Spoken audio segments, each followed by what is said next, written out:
The scream tore through the humid Miami night, a desperate, final sound swallowed almost immediately by the dense air, leaving only the incessant chirping of crickets and the distant, rhythmic pulse of bass from the vibrant, always awake South Beach. It was a sound that would echo for decades, a chilling, spectral prelude to a mystery that would defy the relentless pursuit of justice for nearly 30 excruciating years, shattering a community's fragile peace and leaving an unhealed, festering wound in its collective psyche. How could such a radiant, promising young life be extinguished so brutally, so senselessly, and the perpetrator permitted to walk free, to live a life of undisturbed normalcy for so long, hiding in plain sight, woven into the very fabric of the lives he had shattered?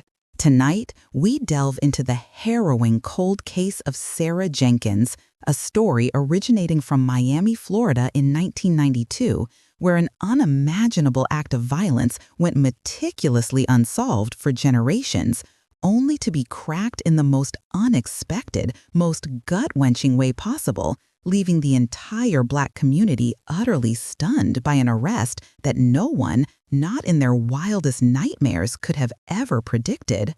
Where are you watching this incredibly important, somber story from? Please let me know in the comments below, as your engagement is invaluable. And if you find this journey into the profound depths of human darkness compelling and crucial, I implore you, subscribe to the channel.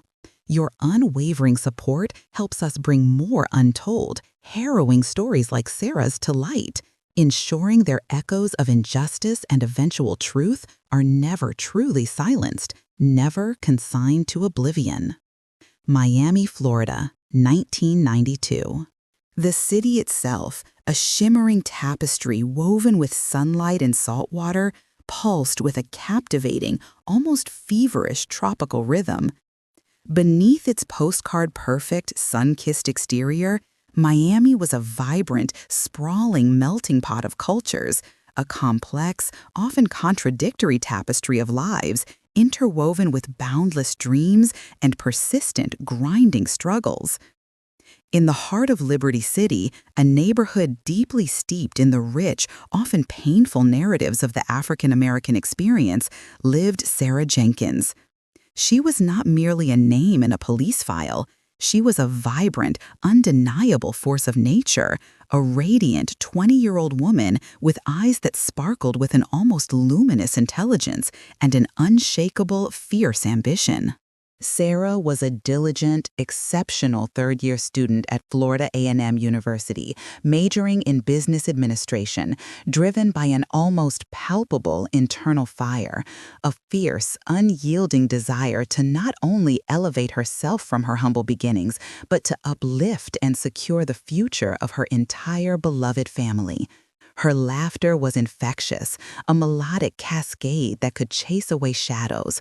Her spirit was indomitable, resilient as the palm trees in a hurricane, and her luminous presence brightened every single room she graced, leaving a lingering warmth in her wake. She had returned home for the fleeting, cherished summer break, a time-honored ritual for countless college students, a precious interval for familial comfort, homemade meals, and the simple joys of home before diving back into the rigorous, demanding world of academia. Her modest, yet meticulously cared-for home on NW 62nd Street, a quaint, single-story house adorned with a small, perfectly manicured lawn and delicate bougainvillea vines artfully climbing the porch trellis, was more than just a house. It was her sanctuary, a repository of cherished memories and nascent dreams. The intoxicating scent of night-blooming jasmine often perfumed the languid evening air, mingling subtly with the distant, salty tang of the vast, mysterious ocean. The night of July 18, 1992, was stiflingly, oppressively hot, even by Miami's accustomed standards. A heavy, almost suffocating humidity clung to every surface, every breath, making the very act of existing feel laborious. a perpetual struggle against the elements. The antique air conditioning unit in Sarah's bedroom, a noisy, rattling relic of a bygone era, hummed its noisy protest against the unrelenting heat, offering little genuine relief, merely circulating the thick, moist air.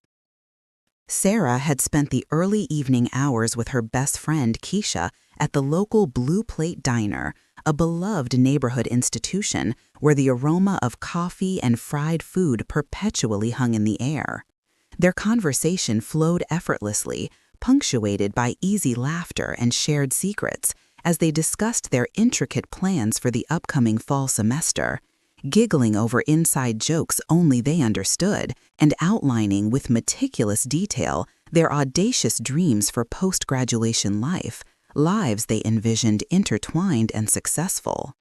Sarah, brimming with an almost tangible excitement, spoke animatedly about a particularly coveted internship opportunity she was aggressively pursuing, a prestigious placement at a downtown financial firm that promised a direct, accelerated path into the corporate world she so desperately yearned to conquer.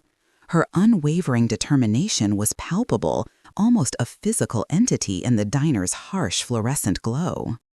She returned home shortly before midnight, the quiet hum of the streetlights casting long, distorted shadows across the familiar street.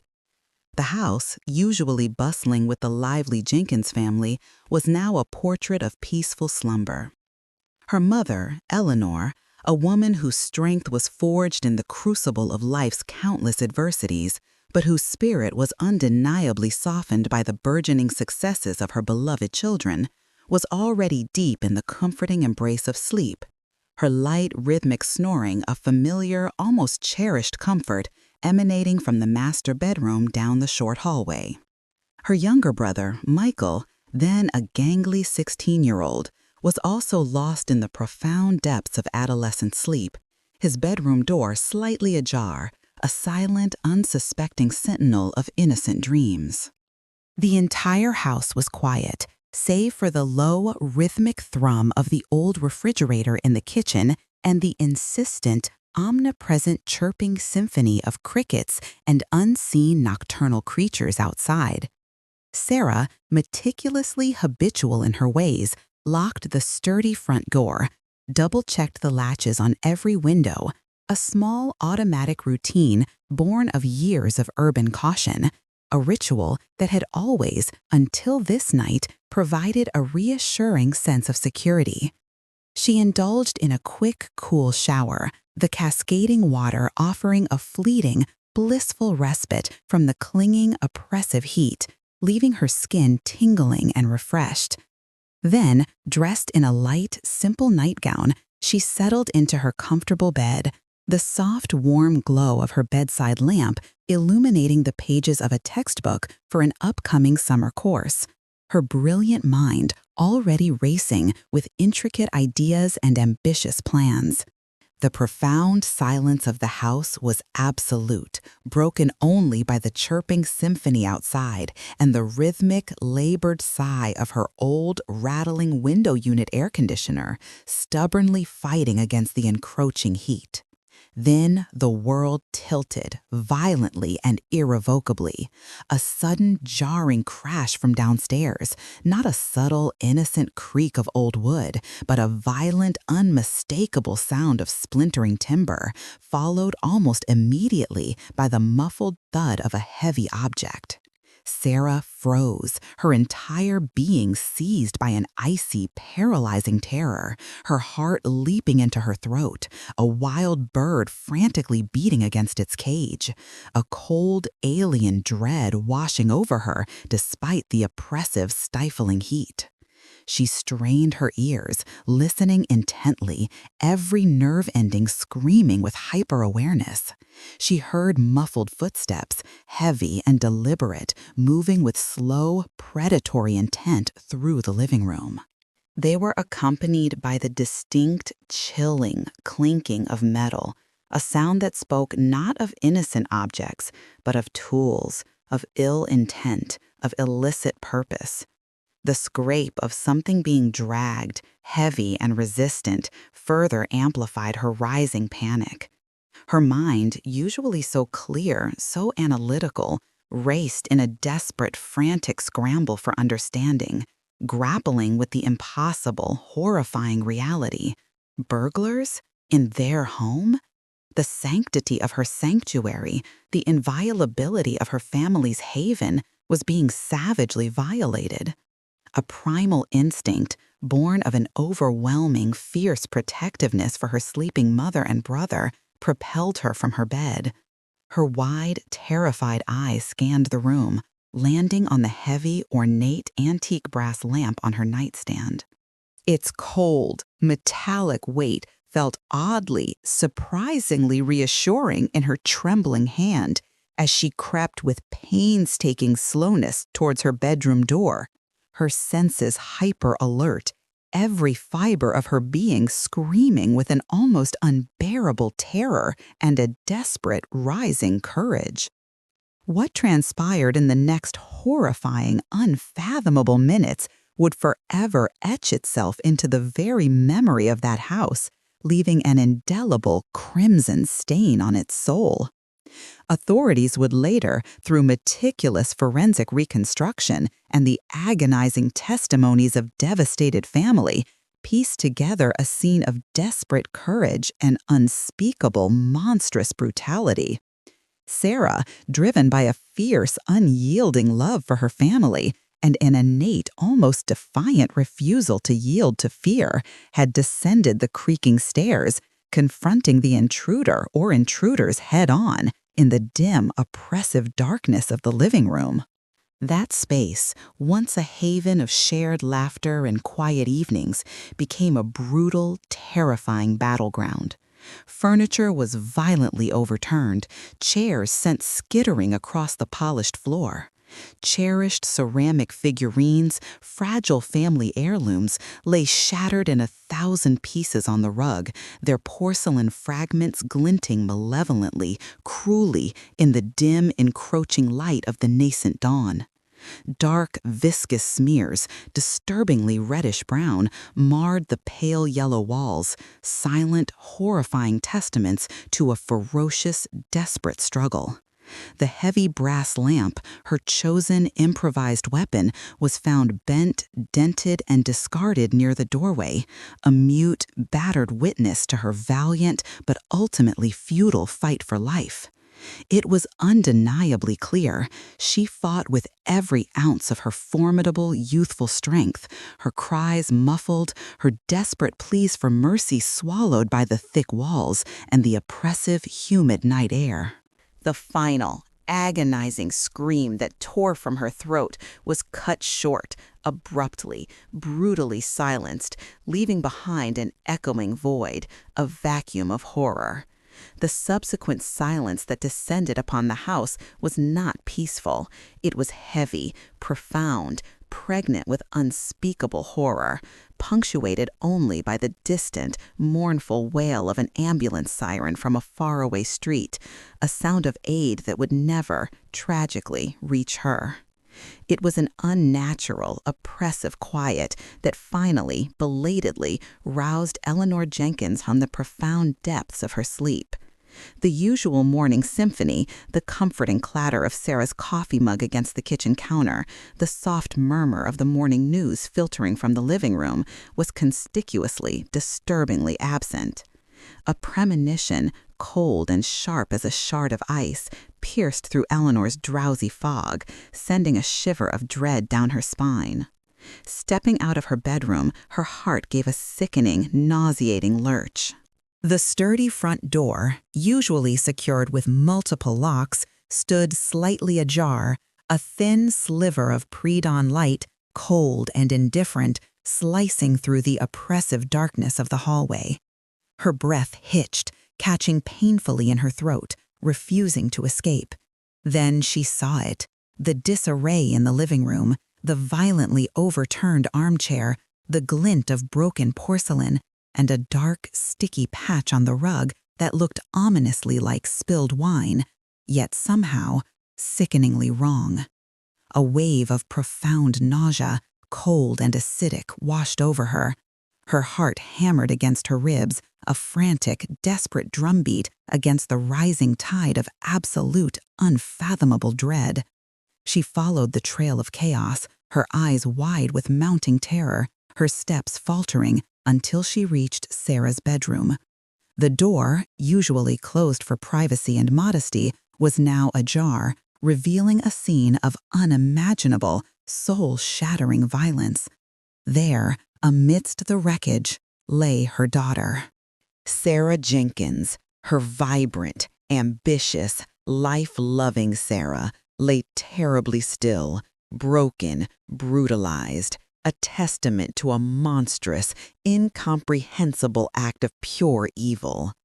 The air was thick, heavy, with the metallic tang of fresh blood and a faint, acrid odor Eleanor couldn't place, a smell that would forever be seared into her memory, an olfactory echo of horror.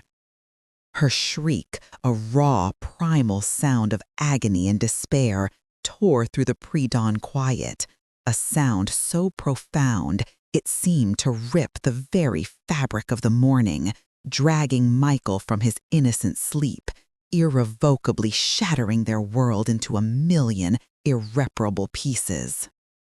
The Miami-Dade Police Department arrived with a jarring flurry of flashing blue and red lights and piercing sirens, painting the quiet, respectable street with an urgent, surreal glow, a tableau of impending tragedy. The scene that unfolded was a maelstrom of raw, visceral grief and professional, grim urgency. Eleanor, utterly inconsolable, collapsed repeatedly into the arms of bewildered, sympathetic officers, her guttural cries tearing at the very fabric of the morning, echoing the profound agony within. Michael, only 16 and still half asleep, stood frozen, his young face ashen, his eyes wide with a mixture of terror and disbelief, struggling desperately to process the unfolding horror.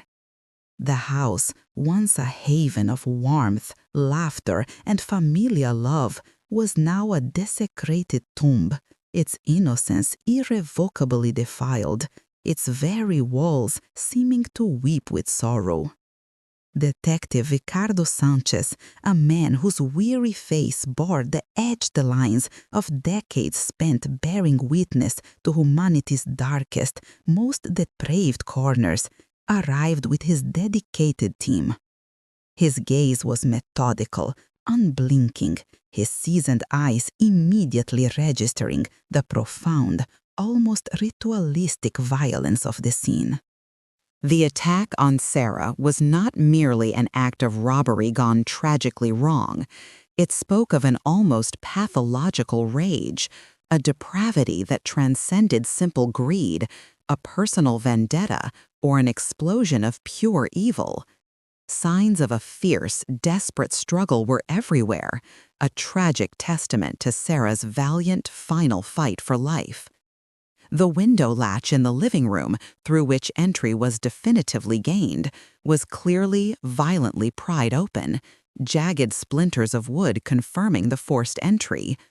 A small, dark smudge, almost imperceptible against the windowsill's faded, peeling paint, caught his attention, a fleeting detail in the overwhelming chaos. Forensics teams, moving with meticulous, almost reverent care, began their arduous work, lifting countless fingerprints from every accessible surface, photographing every single angle, documenting every minute, infinitesimal detail of the devastation. Yet the crucial clues were frustratingly sparse, maddeningly elusive. No obvious weapon lay discarded. No clear, identifiable footprints led definitively away from the house, offering a path to the perpetrator. The killer, it seemed, had either been unnervingly careful, preternaturally precise, or simply blessed with a chilling, undeserved stroke of luck. The autopsy report, delivered with grim professionalism by the medical examiner, painted a horrifying, detailed narrative of Sarah's final moments. She had succumbed to massive internal injuries and multiple savage stab wounds, a brutal testament to the sheer ferocity of the assault.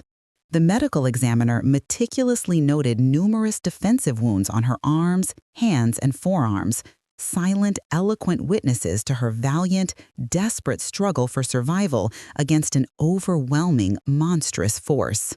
Crucially, irrefutable evidence of sexual assault was undeniable, adding another layer of sickening depravity and profound violation to an already heinous, incomprehensible crime. The toxicology report was clean. Sarah had not been drinking, nor had she consumed any illicit drugs. Her life, by all accounts, was pure, unblemished, tragically cut short.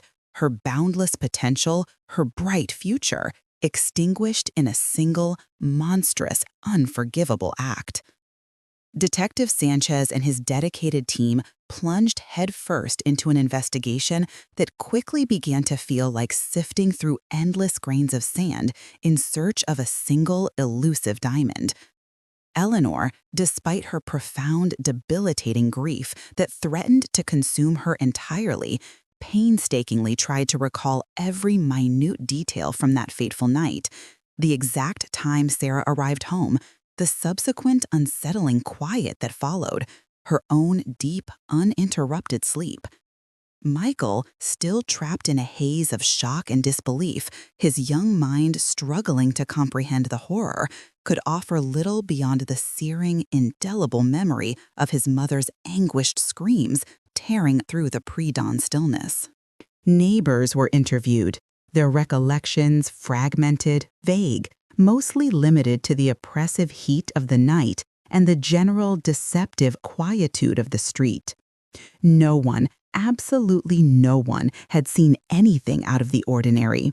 No strange vehicles lingering suspiciously, no shadowy figures melting into the oppressive darkness. The community, initially paralyzed by the profound shock of such a brutal act, slowly began to rally, forming a fragile, desperate network of comfort and support around the shattered Jenkins family. Yet, beneath this veneer of solidarity and shared grief, a tremor of pervasive fear began to propagate, an insidious, chilling question echoing in every mind. Who among them, or from beyond their familiar, seemingly safe streets, could commit such a barbaric, monstrous act in their peaceful, close-knit neighborhood? And more chillingly, more terrifyingly, why? What dark impulse drove such unmitigated evil? The police meticulously followed every conceivable lead, no matter how tenuous. Sarah's social circles were thoroughly investigated. Her relationships, her closest friends, her academic life, her part-time job at a local bookstore where she loved to spend her free time. Was there a jilted lover, an enraged ex-boyfriend, a jealous peer, a disgruntled colleague, a rival for that coveted internship? Each individual was vetted with painstaking precision, their alibi scrutinized with an almost microscopic intensity, their character assessed for any hidden darkness. Keisha, Sarah's best friend, was utterly devastated, her own vibrant dreams for a shared future with Sarah irrevocably shattered, leaving her adrift in a sea of grief. She provided emotional support to the Jenkins family, but also crucial, detailed insights into Sarah's life, her aspirations, her minor anxieties, her daily routines. Sarah had no known enemies, no significant conflicts, no dark, scandalous secrets that could explain such a violent end. She was, by every single account, a bright, universally liked, intelligent young woman with an impeccable, unblemished reputation. The possibility of a random, opportunistic home invasion lingered, a terrifying, unsettling thought, but the sheer, unfathomable brutality of the attack, particularly the abhorrent sexual assault, suggested something far more personal, or at the very least, an individual harboring a deeply pathological, terrifying depravity, an inner darkness that could no longer be contained. Weeks bled into agonizing months, then years. The initial frenetic energy of the investigation slowly, tragically dissipated, giving way to the painstaking, soul-crushing crawl of a case growing irrevocably cold. Forensic analysis yielded frustratingly incomplete, often inconclusive results. A partial fingerprint, tantalizingly close to a match, was recovered from the crime scene, yet it failed to align with any existing records in the local Miami-Dade or national FBI databases, fading into a digital void. Crucially, semen samples were meticulously collected from the crime scene, unequivocally confirming the sexual assault, and from these, a viable DNA profile was successfully generated. However, in 1992, DNA forensics, though a revolutionary concept promising untold potential, was still undeniably in its embryonic, formative stages. The National DNA Database, CODIS, Combined DNA Index System, which would later revolutionize cold case investigations, was not yet fully established or widely populated with a comprehensive collection of genetic profiles. The generated profile was entered into what limited databases existed, a silent, desperate plea for a match, but the digital void returned no answer, only an echoing silence. The small, dark smudge on the windowsill, initially analyzed as human skin cells believed to be from the perpetrator, remained just another frustrating, enigmatic dead end without a corresponding match. Another piece of the puzzle that refused to fit. The case, like so many others deemed unsolvable, went cold. The flyers bearing Sarah's vibrant, smiling face, once ubiquitous across every lamppost, every bulletin board, every community center in Liberty City, slowly faded, peeling, and disintegrated under the relentless, unforgiving Miami sun, their vibrant colors bleaching into ghost-like sepia tones. The comforting, hopeful glow of candlelight vigils eventually ceased, replaced by a quiet, pervasive, almost suffocating grief that settled over the Jenkins home, heavy and inescapable like a permanent shroud. Eleanor Jenkins, once a woman of formidable strength and vibrant spirit, visibly diminished with each passing day, her once bright eyes now reflecting an unending, oceanic sorrow, a deep well of grief that seemed to have no bottom. Michael, robbed not only of his beloved, radiant sister, but also of the very innocence of his youth, grew into adulthood carrying a silent, heavy burden, a constant, gnawing ache for justice, an invisible weight that shaped his entire being. Detective Sanchez, despite being reassigned to other pressing, often equally brutal cases, never truly forgot Sarah. Her thick, meticulously compiled file, bound with aging twine, remained open in the climate-controlled sanctum of the police archives, a haunting, visceral reminder of a young life tragically extinguished, a family shattered beyond repair, and an elusive, monstrous killer who walked free, unpunished, unseen. He would revisit the evidence periodically, poring over old reports, squinting at faded photographs, hoping against hope for a new angle, a fresh perspective, a hidden detail overlooked in the initial chaos. But each review invariably led to the same disheartening, maddening conclusion. The case was a meticulously documented enigma, a cruel paradox of abundant information and frustrating, impenetrable opacity. The community, once united in their grief, slowly splintered, some succumbing to fatalism, others clinging to a desperate, dwindling hope, while a simmering resentment towards the perceived inadequacy of the justice system began to fester beneath the surface, a silent accusation against the unresponsive authorities. The long shadow of Sarah's unsolved murder cast a pall over Liberty City, a constant, chilling reminder of vulnerability and unchecked evil. The years, relentless in their passage, bled into decades, carrying with them the memories, yet deepening the mystery. The vibrant, transformative 1990s gave way to the new millennium, then the turbulent 2000s, and finally, the rapidly advancing 2010s. Technology, a ceaseless, accelerating tide of innovation, surged forward at an exponential rate, redefining the very landscape of crime fighting. DNA forensics, once a cutting-edge but inherently limited science, blossomed into an incredibly sophisticated and undeniably powerful tool, almost miraculous in its capabilities.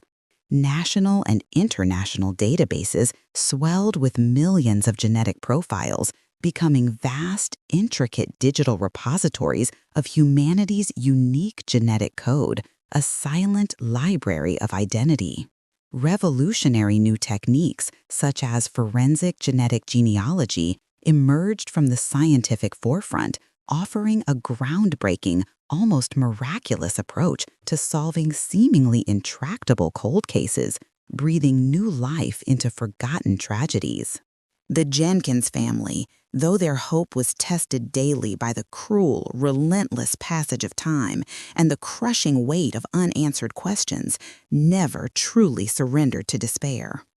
They kept Sarah's memory not just alive, but vibrant, refusing to allow her brutal murder to be relegated to the dusty, forgotten annals of history. Every year, without fail, on July 18th, they would gather, not just to mourn, but to celebrate her life, lighting candles, sharing cherished stories, and renewing their silent, unwavering vow for justice. Eleanor, now a woman whose hair was streaked with silver and whose face bore the indelible, deep-etched marks of profound grief, resilience, and an unshakable faith, would recount vivid, loving tales of their brilliant Aunt Sarah to her growing number of grandchildren, ensuring that Sarah's vibrant, effervescent spirit, though physically absent, continued to resonate powerfully through the generations, a living legacy against oblivion. Then, in 2018, a seismic tremor, a whisper of hope that promised to shatter decades of silence, shook the Miami-Dade Police Cold Case Unit. Detective Sanchez, now officially retired, but still dedicating his encyclopedic knowledge and vast experience to consulting on intractable cold cases, received a call that sent a jolt of pure, unadulterated electricity through his entire being, reigniting a flame he thought long extinguished. The unit, invigorated by new funding initiatives, bolstered by a renewed commitment, and armed with the relentless march of technological innovation, had made a monumental decision: to meticulously revisit a carefully selected portfolio of the most challenging, most haunting cold cases, and among them, prominently, was the harrowing 30-year-old case of Sarah Jenkins. The original physical evidence, painstakingly preserved for nearly 3 decades in the climate-controlled sanctum of the police archives, a cold, sterile space filled with the ghosts of unsolved crimes, was retrieved. The precious semen samples and minute skin cells, once considered intractable dead ends, silent witnesses to a crime that mocked justice, were resubmitted for advanced cutting-edge DNA sequencing. This time, however, they would also be subjected to the revolutionary technique of forensic genetic genealogy, a method still relatively new to the public, yet proving to be a game-changer for law enforcement. This groundbreaking method involved uploading the anonymous DNA profile from the crime scene to public genealogy databases like GEDmatch, where millions of individuals had voluntarily submitted their DNA data in pursuit of uncovering their own family histories and connecting with distant relatives.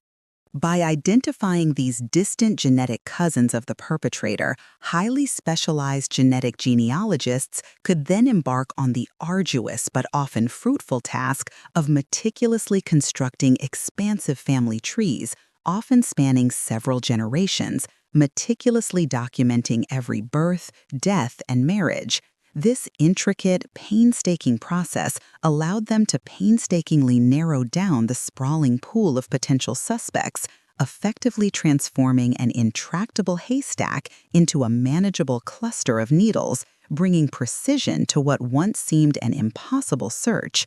It was a scientific marvel, a patient, precise unraveling of genetic threads, a testament to human ingenuity in the face of enduring darkness. The air in the cold case unit thrummed with a nervous yet exhilarating energy, the scent of old paper and new hope mingling in the hushed environment. The initial results from this cutting-edge analysis were not merely promising, they were, in a word, astonishing, almost miraculous. The unknown DNA profile from Sarah's crime scene yielded several distant yet undeniable genetic matches within the vast public databases, illuminating faint but crucial connections. A dedicated team of forensic genetic genealogists operating with the precision of surgeons and the unwavering tenacity of bloodhounds embarked on the arduous, intricate task of reverse engineering complex family trees. They meticulously traced ancestral lines back into the early 1800s, connecting seemingly disparate dots between distant cousins, sifting through mountains of historical documents, birth records yellowed with age, brittle death certificates, faded marriage licenses, dense census data, archaic obituaries, and even obscure, forgotten newspaper clippings. It was a painstaking, methodical odyssey, a monumental genealogical puzzle where the stakes were nothing less than human justice, the peace of a grieving family, and the revelation of a terrible truth. After months of relentless, meticulous work, often under the dull glow of computer screens late into the night, the sprawling family tree began to converge with chilling, undeniable specificity onto a single, narrow branch, leading inexorably to a small, finite number of potential suspects. Among these names, one resonated with a quiet, sickening shock throughout the cold case unit, an echo of a forgotten face, a familiar name, Robert Bobby Miller. Robert Miller, the name echoed with a strange, unsettling familiarity in the mind of Detective Sanchez, now stirred from years of dormancy. Not as a suspect from the original, frustrating 1992 investigation, never then, but as a recognizable, respected fixture within the Liberty City community, a man whose face was etched into the collective memory of the neighborhood. Bobby Miller had been an almost ubiquitous presence for decades, a revered deacon at the local New Hope Baptist Church, his booming voice often leading hymns, a dedicated youth mentor who tirelessly volunteered his time, organizing sports leagues and after-school programs, a man who had frequently organized vital community events, particularly those focused on supporting victims of crime and their families. He had, in fact, been conspicuously present at Sarah Jenkins's somber funeral back in 1992, a somber figure in the packed church, his head bowed, offering Eleanor his profound, seemingly heartfelt condolences, his voice thick with what appeared to be genuine, empathetic sorrow. He was a familiar face, a seemingly unshakable pillar of the Black community, universally known for his calm, reassuring demeanor, his ever-present warm, fatherly smile, and his unwavering public displays of piety and faith. The very notion that he could be implicated in such a heinous, brutal crime seemed utterly preposterous, a cruel, unthinkable joke of fate, a perversion of everything they knew to be true. The air in the cold case unit grew thick with a palpable tension, a sense of deep unease. The revelation sent shockwaves of profound, gut-wrenching disbelief through the cold case unit. Could the DNA evidence, despite its reputation for scientific infallibility, somehow be flawed? Could there be a catastrophic mistake, a misidentification, a contamination? Detective Sanchez, despite his formidable decades of experience navigating the darkest corners of human nature and the countless betrayals he had witnessed, felt a sickening, visceral lurch in his stomach, a cold dread that mirrored the July night of the crime. He vividly remembered Bobby Miller, always volunteering, always present, always offering a kind word, a helping hand, a steady presence in times of crisis. A good man by all accounts, a beacon of rectitude, a moral compass for many. But the cold, hard science of DNA, he knew with absolute certainty, did not lie. It was a silent, irrefutable witness. The dedicated cold case team, now armed with a primary suspect whose very identity defied conventional belief and shredded all expectations, immediately initiated discreet, meticulous surveillance on Robert Miller. They observed his daily routines with unwavering vigilance, his habitual morning walks through the neighborhood, his trips to the local grocery store, his devout attendance at church services, his seemingly innocuous interactions with neighbors, his quiet, predictable life. He continued to lead a seemingly normal, utterly unremarkable existence, still greeting familiar faces with that characteristic warm smile, still exuding that aura of unimpeachable respectability, a carefully constructed facade that had held for decades.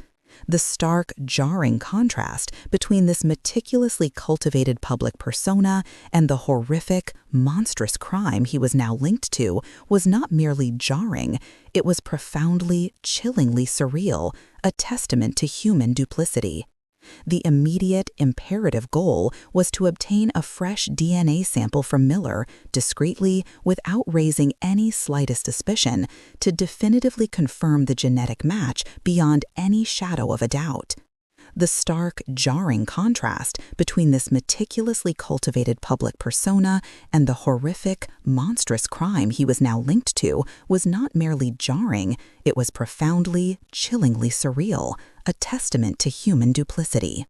The immediate, imperative goal was to obtain a fresh DNA sample from Miller, discreetly, without raising any slightest suspicion, to definitively confirm the genetic match beyond any shadow of a doubt.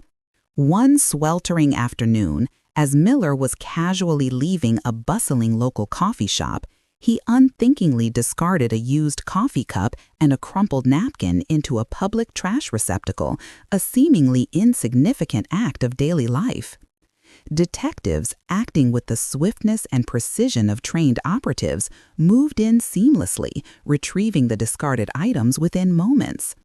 These seemingly innocuous objects were immediately dispatched under strict chain of custody and with utmost urgency to the crime lab for urgent, high-priority analysis. The waiting period that followed was an agonizing, protracted eternity. Every minute felt like an hour, every hour stretched into an unbearable day. The tantalizing possibility of finally closing the Jenkins case, of bringing a measure of profound, long-awaited peace to Eleanor and Michael after nearly 3 decades of agonizing uncertainty was intoxicating, a powerful, almost overwhelming motivator.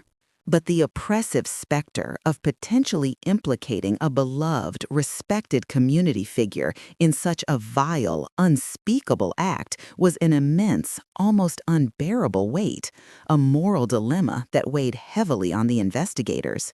When the results from the crime lab finally, mercifully came back, they were not merely conclusive, they were unequivocal, irrefutable, leaving no room for doubt or denial. The DNA profile, meticulously extracted from the discarded coffee cup and crumpled napkin, was a perfect, absolute, undeniable match to the DNA found at Sarah Jenkins's crime scene, specifically from the semen samples and the minute skin cells recovered from the pried open windowsill, the point of brutal entry. Robert Bobby Miller, the deacon, the mentor, the seemingly benevolent community pillar, was, beyond any shadow of a scientific doubt, Sarah Jenkins's killer. The air in the cold case unit seemed to drop several degrees, thick with the weight of revelation, a collective gasp of profound shock. On a quiet Tuesday morning in early 2019, nearly 27 years to the day after Sarah Jenkins's vibrant life was violently and unjustly extinguished, Robert Miller was arrested.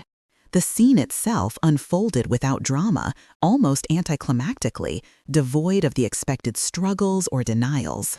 Detectives approached him calmly as he was leaving his modest home, preparing for his habitual morning walk, a routine he had maintained for decades, a rhythm of normalcy that now seemed grotesque.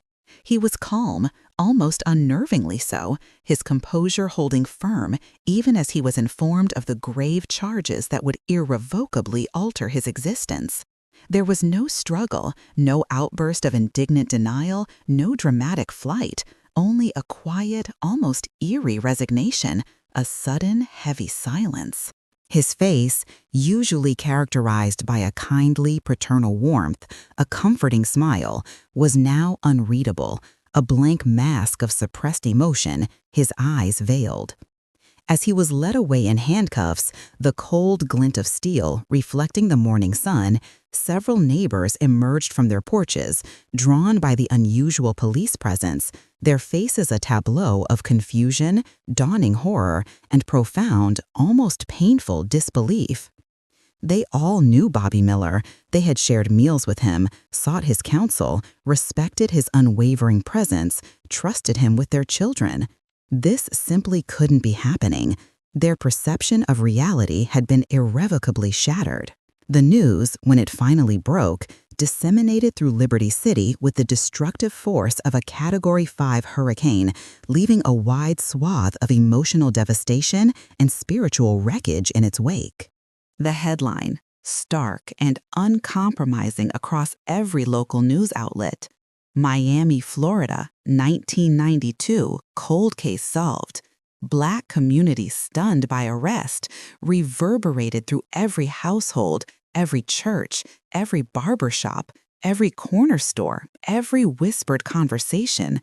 People gathered in stunned disbelief on street corners, in front of their homes, their voices hushed, their eyes wide with a mixture of shock, raw betrayal, and a sickening sense of profound cognitive dissonance.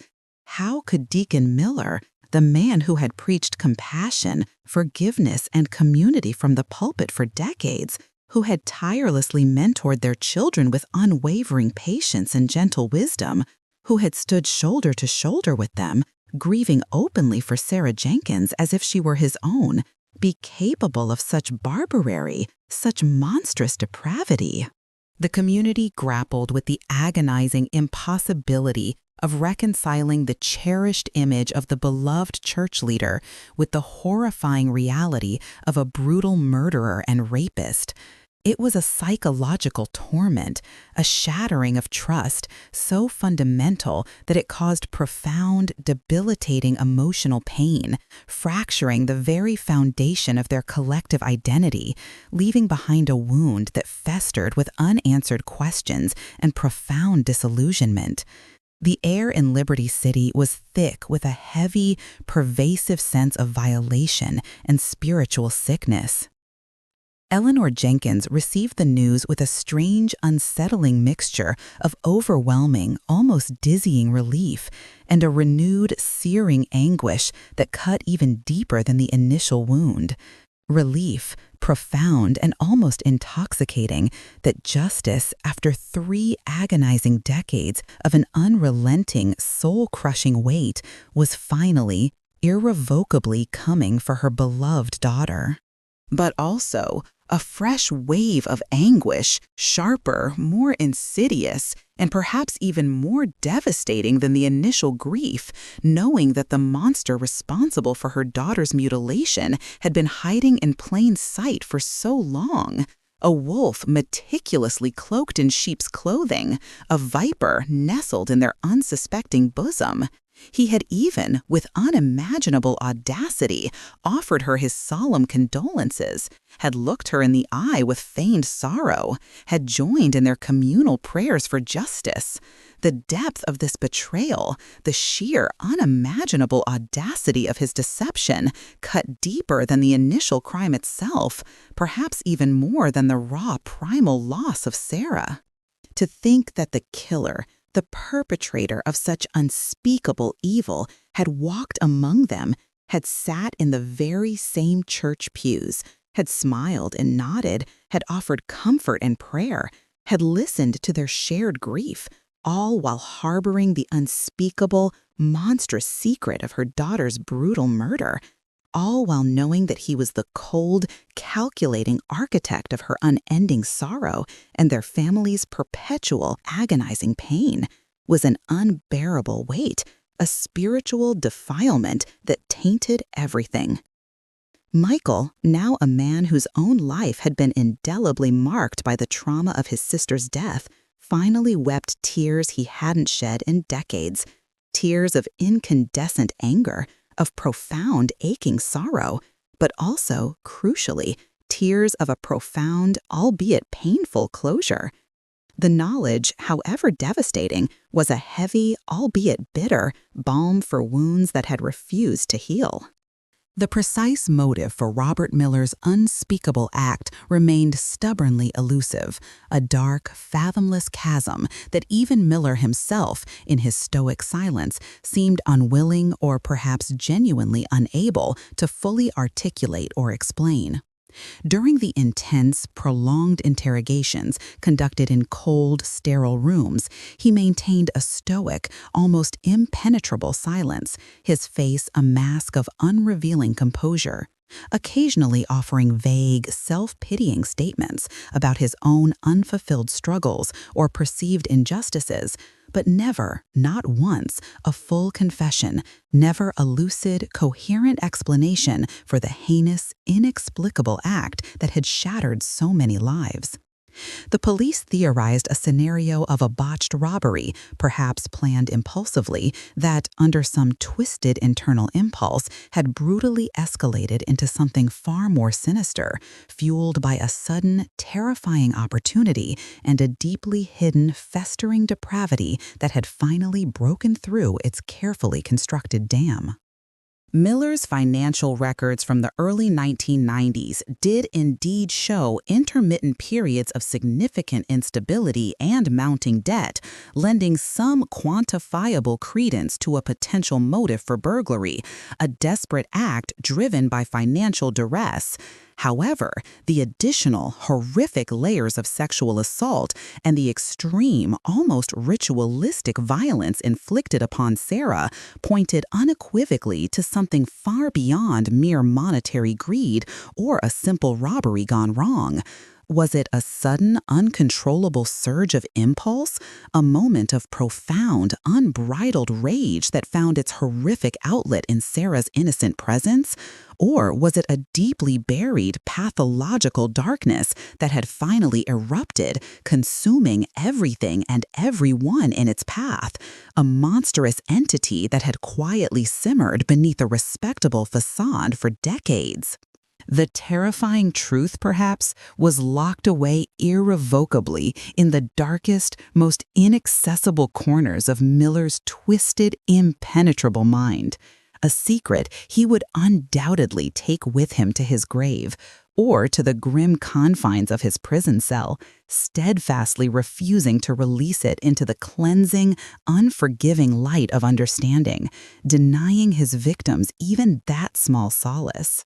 The legal process, though protracted by the sheer volume of meticulously collected evidence and the profound gravity of the charges, moved forward with an almost grim inevitability, a slow grind towards undeniable truth.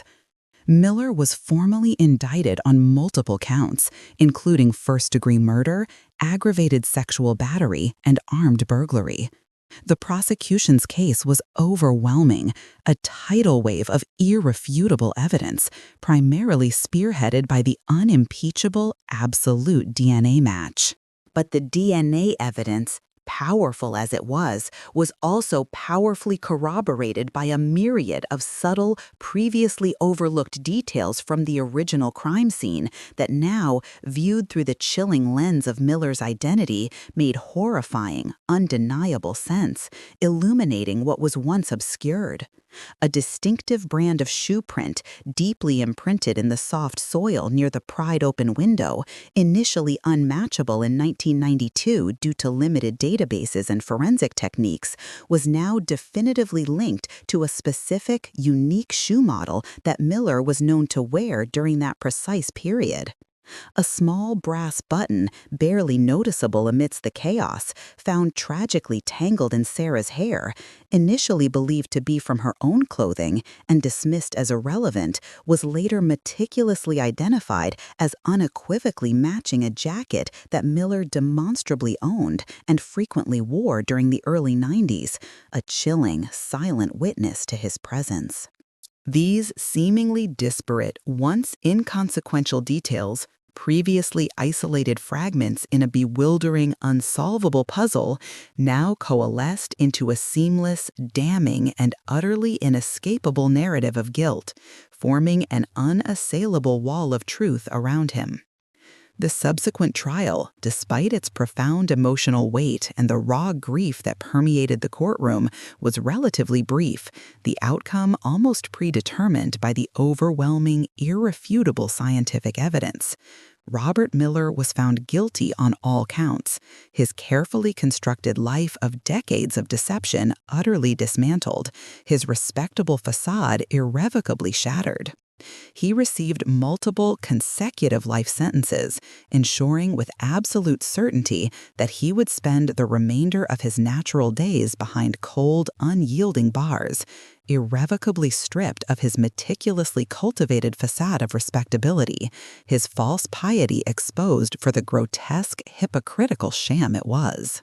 The courtroom, packed to capacity with members of the Jenkins family, local community leaders, and anxious, grieving residents, collectively exhaled a ragged sigh of profound, wrenching relief, a sound tinged irrevocably with lingering pain, unspoken questions, and an enduring sense of spiritual injury that might never fully heal. It was a victory, but a bittersweet one, purchased at the highest price imaginable. The harrowing case of Sarah Jenkins stands as a stark, enduring testament to the relentless, often agonizingly slow, but ultimately inevitable march of justice. It vividly showcases the incredible, transformative advancements in forensic science, particularly the revolutionary power of genetic genealogy, which has emerged as a shining beacon of hope for countless cold cases across the nation, offering a voice to the voiceless, a name to the nameless, and a pathway to truth where none seemed possible. Yet, it also serves as a profoundly disturbing illumination of the insidious reality that true evil can indeed wear a meticulously crafted mask of civility, deftly hiding behind the comforting veneer of community involvement, benevolent mentorship, and even ardent religious devotion. The Black community in Liberty City was left to grapple with a complex, almost unbearable spectrum of emotions. There was, undeniably, an immense relief that a monstrous killer had finally been brought to justice, that Sarah's tormented spirit could finally find some measure of peace, some closure. But this relief was inextricably intertwined with a profound, soul-deep sense of betrayal, a shattering of fundamental trust that reverberated through every aspect of their collective lives, leaving them questioning everything they thought they knew. How many other wolves, they wondered, were lurking in sheep's clothing, hidden among them, waiting for their moment, their true natures concealed behind smiles and kind words? The shocking arrest of Robert Miller, a man they had admired, respected, and even loved, forced a painful collective introspection, a fundamental questioning of long-held perceptions, cherished assumptions, and the very nature of trust itself. The social fabric of Liberty City was stretched taut, threatening to tear. The insidious, almost unimaginable nature of his betrayal was not merely against Sarah. It was a heinous violation against the very moral and spiritual fabric of the community that had embraced him, implicitly trusted him, and had even, in their profound innocence, mourned alongside him, unaware of the monster in their midst. He had callously watched Eleanor Jenkins endure decades of unimaginable suffering, had offered her empty words of comfort and solace, had even perhaps offered prayers for her daughter's soul, all while harboring the unspeakable, monstrous secret of her daughter's soul, all while knowing that he was the cold, calculating architect of her unending sorrow and their family's perpetual agonizing pain. This chilling duality, this grotesque hypocrisy, left an indelible scar, a gaping wound in the very soul of Liberty City that may never fully, completely heal, a wound that serves as a permanent reminder of the fragility of trust. It was a story not just of murder, but of a monster meticulously disguised as a man of God, a remorseless predator lurking in the sacred sanctuary of communal trust, a betrayal so profound it defied conventional human understanding, twisting faith into something dark and unrecognizable. It reminded everyone, with a chilling, visceral force that permeated every corner of their lives, that the most terrifying evils are not always distant, nor are they always obvious, easily discernible. Sometimes, with a horrifying, sickening regularity, they are far closer than we could ever possibly imagine, hidden expertly in plain sight, living among us, whispering false sympathies, their true, monstrous nature concealed beneath a polished, respectable facade, waiting for the opportune moment to strike again. The sun still rises with brilliant, almost indifferent intensity over Liberty City. The bougainvillea vines still burst forth in riotous, defiant bloom, and the distant, rhythmic murmur of the Atlantic Ocean still carries its ancient song on the warm, humid breeze. But the indelible memory of Sarah Jenkins, her vibrant life cruelly extinguished too soon, and the dark, shattering secret revealed by the arrest of Robert Miller remains a somber, omnipresent shadow, a constant, harrowing testament to a profound, irretrievable loss, and an even more profound, soul-deep betrayal.